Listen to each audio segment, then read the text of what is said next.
الحمد للہ رب العالمین والصلاة والسلام علی رسول الکریم وعلی آلہ وصحبہ اجمعین اما بعد اعوذ باللہ من الشیطان الرجیم بسم اللہ الرحمن الرحیم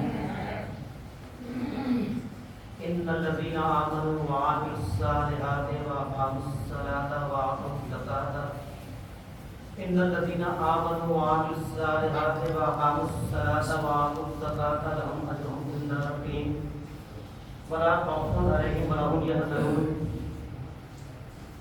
بسم الله الرحمن الرحيم رب زدني علما رب زدني علما رب زدني علما رب اشرح لي صدري ويسر لي أمري واحلل عقدة من لساني يفقهوا قولي اللهم إني أسألك الجنة وأعوذ بك من النار اللهم إني أعوذ بك من عذاب القبر ومن عذاب جهنم ومن فتنة المحيا والممات ومن شر فتنة المسيح الدجال اللهم ربنا آتنا في الدنيا حسنة وفي الآخرة حسنة وقنا عذاب النار اللهم أجرني من النار اللهم اجرنا من النار اللهم اجرنا من النار آمین صدق اللہ العظیم. محترم حضرات السلام علیکم ورحمۃ اللہ وبرکاتہ. وعلیکم السلام ورحمۃ اللہ وبرکاتہ. آج اس مبارک جمعہ میں مسجد کے سیکریٹری صاحب جناب سید نشور اجمل صاحب نے ایک ذمہ داری دی کہ زکوٰۃ پہ کچھ باتیں ہوں. انشاءاللہ اس سلسلے میں ہم دیکھیں گے اور زکوٰۃ کے بارے میں کچھ سمجھیں گے. ہم زکوٰۃ ایک ایسا ٹاپک ہے جو سب سے کم تقریر میں اس کی تقریر ہوتی ہے، سب سے کم تقریر ہوتی ہے زکوٰۃ میں، جبکہ کم و بیش قرآن شریف میں 30 جگہوں پہ زکوٰۃ کا ذکر آیا ہے نماز کے ساتھ. وَأَقِیمُوا الصَّلَاةَ وَآتُوا الزَّکَاةَ، نماز قائم کرو اور زکوٰۃ ادا کرو. یہ خاص تاکید ہے. بخاری شریف کی حدیث نمبر 8، اللہ کے نبی صلی اللہ علیہ وسلم نے فرمایا اسلام کی بنیاد 5 چیزوں پہ ہے: کلمہ طیبہ، نماز، تیسرا زکوٰۃ، چوتھا حج اور پانچواں روزہ. نماز بچپن میں یا جو بچے ہیں وہ کیسے سیکھتے ہیں؟ اپنے گھروں میں اپنے بڑوں کو دیکھتے ہیں، اپنے گھر والوں کو دیکھتے ہیں کہ کس طرح سے نماز ادا کیا جا رہا ہے. جب مسجد آتے ہیں تو وہ مسجد میں اپنے بڑوں کو، امام صاحب کو، حافظ صاحب کو دیکھتے ہیں کس طرح سے نماز ادا کیا جا رہا ہے اور نماز کو سیکھتے ہیں. اسی طرح سے روزے بھی بچے سیکھ لیتے ہیں. یہ دیکھتے ہیں کہ رات کے آخری حصہ میں گھر کے لوگ اٹھتے ہیں اور کچھ کھاتے پیتے ہیں جس کو سحری کہتے ہیں، اور فجر کے اذان سے پہلے کھانا پینا بند ہو جاتا ہے اور دن بھر کچھ کھاتے پیتے نہیں ہیں. مغرب کے اذان کے وقت روزہ افطار کیا جاتا ہے. اس طرح سے روزہ بھی سیکھ لیتے ہیں. لیکن زکوٰۃ میں سیکھنے کا کوئی نظر نہیں ہے، کیونکہ گھر کے جو بڑے زکوٰۃ نکالتے ہیں وہ خود سے کیلکولیٹ کر لیتے ہیں اور زکوٰۃ نکال دیتے ہیں. اس میں بچوں کو انوالو نہیں کرتے، بچوں کو یہ تعلیم نہیں دیتے ہیں زکوٰۃ کیا ہے اور کیسے نکالا جائے. بہت سے لوگ یہ سمجھتے ہیں کہ زکوٰۃ صرف امیروں کو دینا ہوگا، لیکن یہ ان کا ایک اندازہ ہے، کیونکہ زکوٰۃ کے بارے میں علم نہیں ہونے کی وجہ سے یہ مانا جاتا ہے کہ ہمارے اوپر زکوٰۃ نہیں ہے. جب تک کہ علم نہیں ہوگا، زکوٰۃ کے بارے میں جانکاری نہیں ہوگی، یہ ہم سمجھ نہیں پائیں گے کہ ہم اس دائرے میں آتے ہیں کہ نہیں آتے ہیں. زکوٰۃ کیا ہے؟ زکوٰۃ اسلام کا تیسرا رکن ہے جو فرض ہے، اور قیامت کے دن زکوٰۃ کا سوال نماز کے بعد دوسرا سوال زکوٰۃ کا ہوگا. کتنی اہمیت ہے زکوٰۃ کی. زکوٰۃ غربت کے خاتمہ کا ایک ذریعہ ہے سوسائٹی میں. زکوٰۃ سے جو اماؤنٹ ہے، منی ہے، روپے پیسے ہے، وہ امیر کے پاس سے فلو کرتا ہے اور غریب کے پاس جاتا ہے، اور یہ غریب اس روپے پیسے سے بازار میں جا کر کے کھانے پینے کا سامان، پہننے کا کپڑا وغیرہ خریدتے ہیں، تو اس چھوٹے بزنس مین کے پاس وہ پیسہ ٹرانسفر ہوتا ہے، اور وہ چھوٹا جو بزنس مین ہے وہ اپنے بڑے بزنس مین کے پاس جاتا ہے اور وہاں سے سامان خریدتا ہے۔ اس طرح سے یہ سرکولیشن چلتا رہتا ہے۔ زکوٰۃ اسلامی معیشت کا بہت بڑا حصہ ہے، اس کو اکنامی کہتے ہیں انگلش میں۔ معیشت، اسلامی معیشت کا زکوٰۃ ایک بہت بڑا حصہ ہے، اور اس کی اہمیت ابھی سوسائٹی میں بہت کم ہے، ہمارے سماج میں زکوٰۃ کی اہمیت بہت کم ہے۔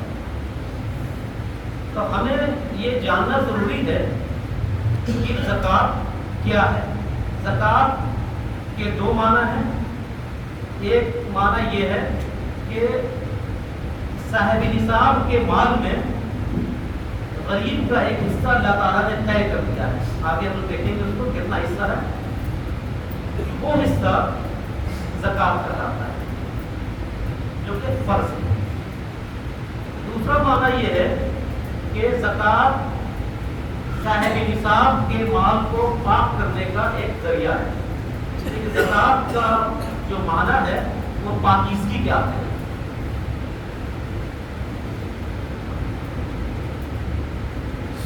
زکوٰۃ جو شخص ادا کرتا ہے اس کو دین اسلام سے، اللہ سبحانہ و تعالیٰ سے، اللہ کے رسول صلی اللہ تعالیٰ علیہ وسلم سے اور مسلمان بھائی بہنوں سے محبت ہوگی۔ جس کے دل میں یہ محبت نہیں ہوگی وہ زکوٰۃ ادا نہیں کرے گا۔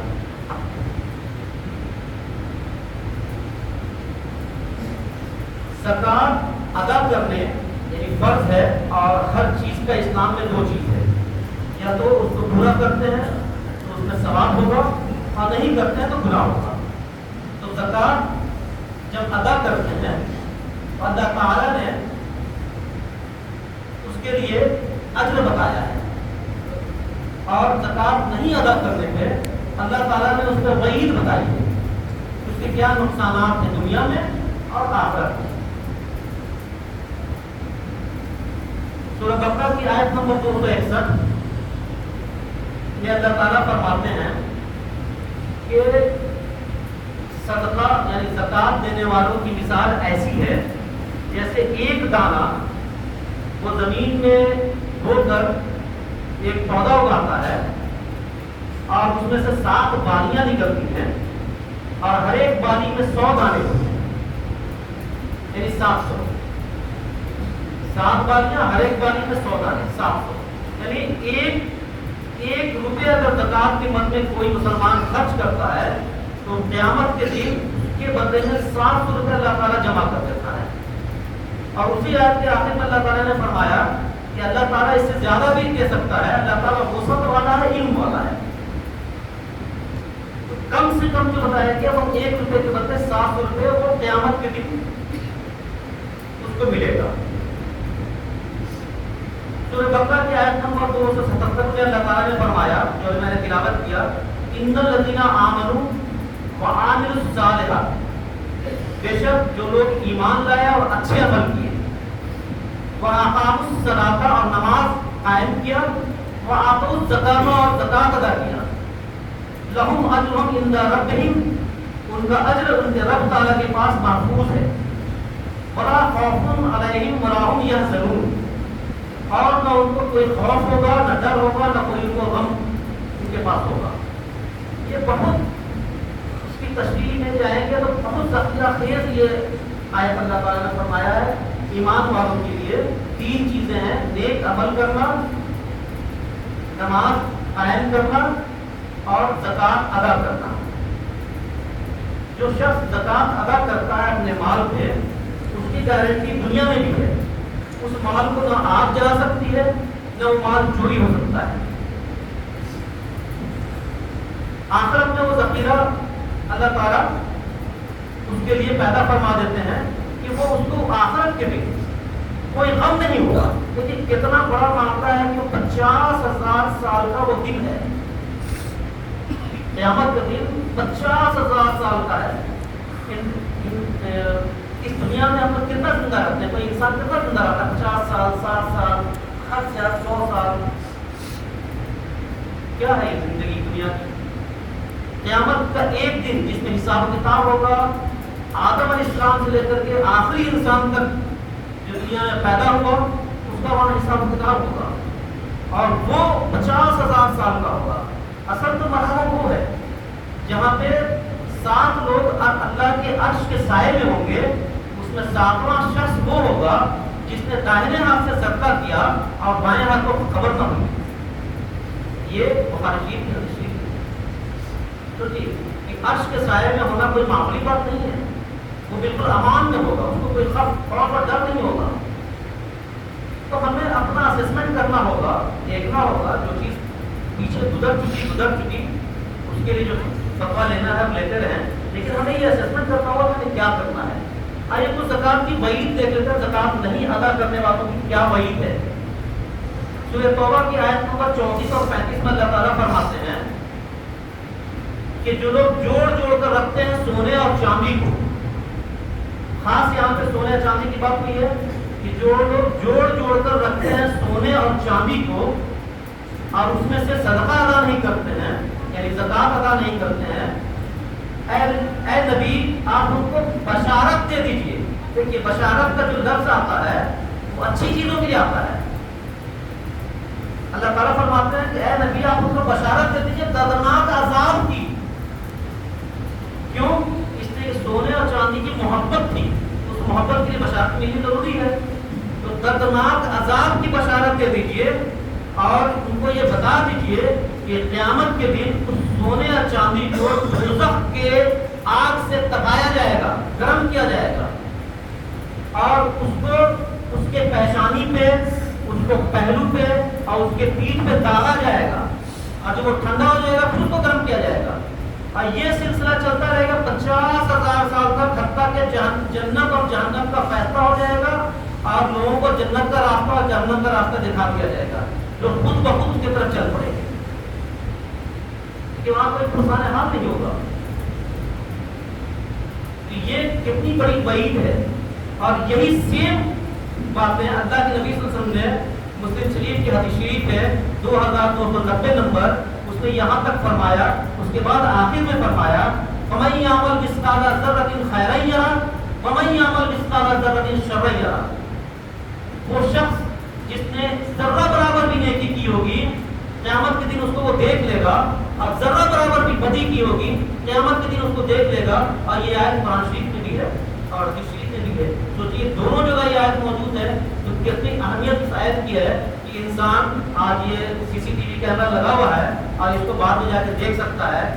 وہ ریکارڈنگ چل رہی ہے اور کسی سے بولنے کی ضرورت نہیں ہوگی، خود انسان کے سامنے وہ چیزیں آ جائیں گی کہ اس نے کیا کیا تھا صحیح اور کیا کیا تھا غلط. بخاری شریف کے حدیث نمبر 1403 میں اللہ کے نبی صلی اللہ علیہ وسلم نے فرمایا کہ جو لوگ اللہ تعالیٰ نے جن کو مال عطا کیا اور اس پہ وہ زکوٰۃ نہیں دیتے ہیں تو اس مال کو قیامت کے دن گنجے سانپ کی شکل میں بنا دیا جائے گا. گنجا سانپ، اور اس کے آنکھ کے اوپر 2 کالے نقطے ہوں گے، اور وہ گنجا سانپ اس شخص کے گلے میں ہار بنا دیا جائے گا، ہار کی طرح لٹکا دیا جائے گا، توق بنا دیا جائے گا. اور وہ گنجا سانپ اس شخص کے جبڑے کو پکڑ کے کہے گا میں تیرا مال، میں تیرا مال. اور ایک دوسری حدیث شریف میں آتا ہے اس سے آگے کہ وہ سانپ اس شخص کو نگل جائے گا، حتیٰ کہ انگلی تک نگل جائے گا. اب یہ چیز ختم نہیں ہوتی ہے قیامت کے دن، وہ پھر سے ریپیٹ ہوگا اور یہ سلسلہ 50,000 سال تک چلے گا. اندازہ لگا سکتا ہے کہ یہ 50,000 کا وہ دن ہوگا جہاں پہ کچھ نہیں ہوگا، کسی انسان کے پاس بولنے کے نہیں ہوگا. تو یہ وعید ہے زکوٰۃ نہیں دینے والوں کے لیے. اللہ کے نبی صلی اللہ علیہ وسلم کا جب وصال ہوا تو عرب کے کچھ قبائل مرتد ہو گئے، نماز پڑھتے تھے، روزہ رکھتے تھے اور زکوٰۃ دینے سے انکار کر دیا. بخاری شریف کی حدیث نمبر 1399 اور 1400 میں اس کا ذکر آیا ہے کہ وہ جو مرتد ہو گئے تھے وہ لوگ اللہ کے نبی کے صلی اللہ علیہ وسلم کے پاس پہنچیں گے. حوض کوثر پہ اللہ کے نبی صلی اللہ علیہ وسلم حوض کوثر پہ کھڑے ہوں گے اور ان صحابی کا استقبال کریں گے تو ان کو بتایا جائے گا اللہ کے نبی صلی اللہ علیہ وسلم کو کہ یہ وہی لوگ ہیں جو آپ کے وصال کے بعد یہ مرتد ہو گئے تھے، زکوٰۃ سے انکار کر دیا تھا. تو اللہ کے نبی بہت غضبناک ہو جائیں گے اور پھر ان دونوں کے بیچ میں ایک دیوار کھڑی کر دی جائے گی. یعنی اللہ کے نبی اور جو مرتد ہو گئے ان کے بیچ میں ایک دیوار کھڑی کر دی جائے گی. یہ ان کے لیے ہے جو نماز بھی پڑھتے ہیں، روزہ بھی رکھتے ہیں اور زکوٰۃ ادا نہیں کرتے ہیں. یہ اس طرح کی وعید ہے. تو بہت سی وعید آئی ہے، بیان کرنے میں کئی گھنٹے لگ جائیں گے. شارٹ میں ہمیں یہاں پہ 25 سے 30 منٹ میں باتوں کو ختم کرنا ہے. ہم لوگ اب یہ دیکھیں کہ زکوٰۃ کس مال پہ ادا کیا جاتا ہے اور اس کی مقدار کیا ہے، کتنا زکوٰۃ ادا کرنا ہے. بخاری شریف کی حدیث نمبر 1454، 1459، 1483 اور مسلم شریف کی حدیث نمبر 2266، 2263 اور 2268 اور ترمذی شریف کی حدیث نمبر 629. سب کے من جملہ سے 11 چیزیں ایسی ہیں جن پہ زکوٰۃ نکالنا ہے. پہلی چیز ہے سونا. سونا کا مقدار 20 دینار، اس کو تولہ میں 7.5 تولہ کرتے ہیں اور گرام میں 87.48 یعنی قریب 87.5 گرام آج کے حساب سے. یہ مقدار ہے، جس کے پاس یہ مقدار ہوگا اس پہ سونے کی زکوٰۃ واجب ہو جائے گی. دوسری چیز ہے چاندی. چاندی کا مقدار ہے 200 درہم چاندی، جس کا تولہ میں 52.5 تولہ آتا ہے اور گرام میں 612.36 گرام چاندی آتی ہے. جس کے پاس یہ چاندی ہوگی اس کا یہ نصاب پورا ہو جائے گا. تیسری چیز ہے کرنسی، نوٹ. اور اس میں کیا ہے؟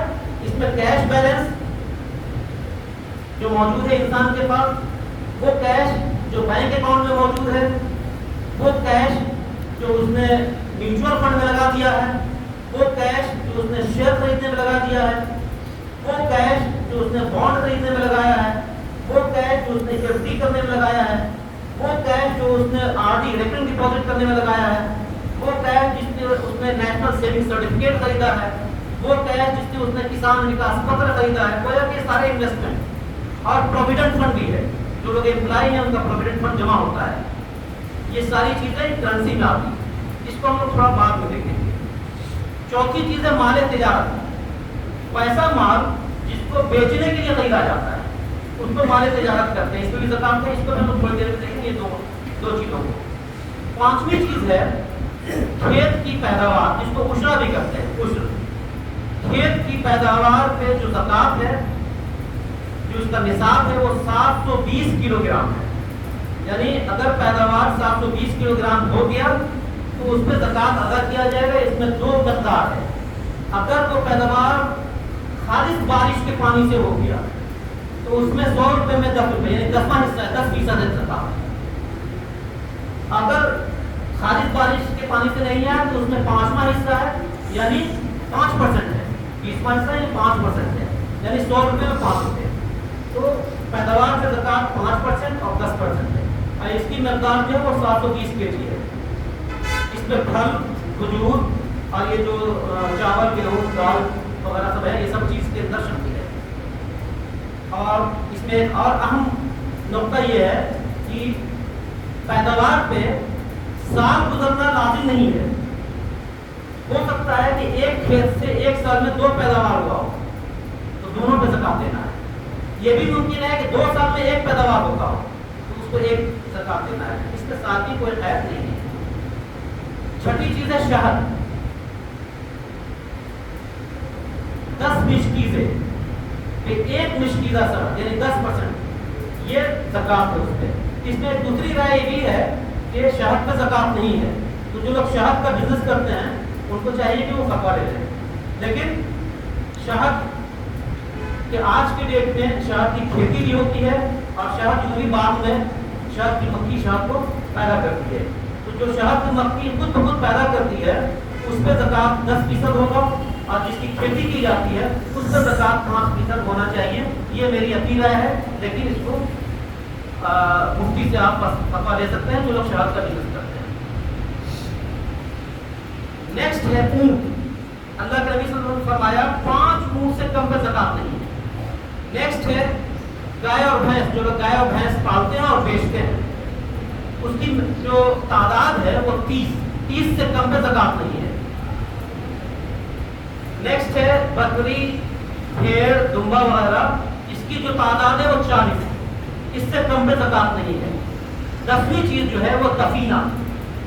بچپن میں ہم لوگوں نے سنا ہے اور آپ نے بھی سنا ہوگا کہ فلانے صاحب کا گھر گرا، اس میں ایک گھڑا ملا اور اس گھڑے میں اشرفی تھی، کچھ روپے تھے، سونے چاندی کی کلی ملی. اس کو دفینہ کہتے ہیں. اس میں مقدار کچھ نہیں ہے، جتنا ملے گا اس میں 20% زکوٰۃ ہے. 100 روپے میں 20 روپے، یعنی اگر کسی کو دفینہ 100 روپے ملا تو اس کو زکوٰۃ 20 روپے ادا کر دینا ہے. اگر اس دفینے کی قیمت 1 لاکھ ہے تو اس کو زکوٰۃ 20,000 ادا کر دینا ہے. اور 11ویں چیز ہے معدنیات. معدنیات اس کو کہتے ہیں جو زمین کے اندر سے چیزیں نکلتی ہیں، جیسے کوئلہ، ابرق، سونا، چاندی، تیل، اس طرح کی چیزیں جو زمین سے نکلتی ہیں. اس میں بھی زکوٰۃ کی جو مقدار ہے وہ 20% ہے. اس میں بھی کوئی نصاب نہیں ہے کہ اتنا اماؤنٹ ہوگا اس کے بعد ہی زکوٰۃ دے. نہیں، اس میں بھی کوئی نصاب نہیں ہے. جنرلی یہ ہوتا ہے کہ جب اس طرح کی چیزیں کسی کی زمین میں نکل آتی ہیں تو گورنمنٹ اس کو اپنے قبضے میں کر لیتی ہے اور اس کو روایتی دیتی ہے. جتنا روایتی ملے گا اس کو 20% دے دینا ہے. چاہے وہ روایتی 1000 ہو، چاہے وہ روایتی 1 ہو، اس میں 20% زکوٰۃ دینا ہے. تو آپ نے دیکھا کہ زکوٰۃ کے کون سی ایسی چیزیں جس پہ زکوٰۃ ادا کرنی ہے، اب کتنا مقدار ہے. اور کچھ مقدار میں نے نہیں بتایا، اونٹ کا، گائے کا اور بکری کا. اس میں چلتا ہے کہ اتنے کے بعد اتنے پہ اتنا، اتنے کے بعد اتنا ہے. اس لیے اس کو بتانے کی ہوتی ہے. جو لوگ بزنس کرتے ہیں وہ فتویٰ لے سکتے ہیں مفتی سے کہ کتنے گائے پہ کتنا زکوٰۃ ہے. اصل چیز جو ہے وہ ہے کرنسی اور مال تجارت. یہاں پہ ڈفرنس آف اوپینین ہے جو فقیہ ہیں ان کے بیچ میں. حنفی مذہب میں بھی اس میں 2 اوپینین ہے. ایک کا کہنا ہے کہ زکوٰۃ ان دونوں پہ زکوٰۃ کا جو نصاب ہوگا وہ سونے کا ہوگا، اور دوسرے کا کہنا ہے کہ اس دونوں چیزوں پہ جو زکوٰۃ کا نصاب ہوگا وہ چاندی کا ہوگا. آئیے ہم لوگ اس کی انالیسس کر لیں کہ اس میں کیا ہونا چاہیے، کیونکہ جس زمانے میں کوئی مسئلہ بنا وہ ہر زمانے کے لیے وہ مسئلہ فٹ نہیں ہوتا ہے. اللہ کے نبی صلی اللہ علیہ وسلم نے بہت سی ایسی چیزیں چھوڑ دی ہیں جو کہ آنے والے زمانے کے حساب سے وہ چینج ہو جائے گی، اور اس میں اس وقت کے جو علماء ہیں، فقیہ ہیں، اس وقت تو فیصلہ لے گے. یعنی جو چیزیں 1200 سال پہلے تھیں وہ آج ممکن نہیں ہے کہ وہ آج کی ڈیٹ میں فٹ ہو، اور جو آج ہے وہ چیزیں وہ 200 سال کے بعد وہ چیزیں ممکن نہیں ہے کہ وہ اس میں فٹ ہو جائیں مسئلہ. اس لیے اللہ کے نبی صلی اللہ علیہ وسلم نے سونے اور چاندی کی مقدار کو فکس نہیں کیا کہ تجارت میں اور اس میں کیا ہوگا. اس لیے کہ سازش چلتی ہے نا.